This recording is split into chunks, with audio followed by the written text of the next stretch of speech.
ఖుషి ఖుషి అలకపిల్ల, ఎందుకమ్మా అలిగావు? నిన్ను నేను తిట్టకూడదా?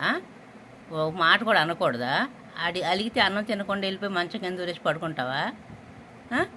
ఖుషి, ఎందుకు అలిగావు? మరి నువ్వు అల్లరి చేసావు కదా, అల్లరి చేయొచ్చా? దిండంతా కొరికి చింపేసేసావు కదా, నువ్వు చిన్నపిల్లవు ఏమన్నా ఆడుకుంటాకి. దిండి ఎందుకు చింపేశా? అలా చింపొచ్చా? గదురుకుంటే అలుగుతావా? అన్నం తినకుండా అలిగి అక్కడ పడుకుంటావా? మరి చింపేసా, దిండి అంతా చింపేసావు కదా, అలా చింపేయచ్చా? తప్పు కదా. మళ్ళీ దిండి కొనాలి కదా. ఎందుకు చింపేసా దిండి? ఏమన్నంటే అది పుసుక్కుని అలిగేసి మంచం కింద దూరి పడుకున్నావు.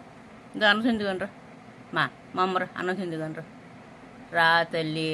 ఇంకెప్పుడు తిట్టనులేరా. మనం దిండులు చింపకు, నేను తిట్టను, సరేనా? ఓకేనా? డీల్ ఓకేనా? ఇందా మర్రా అన్నం పెడతారా.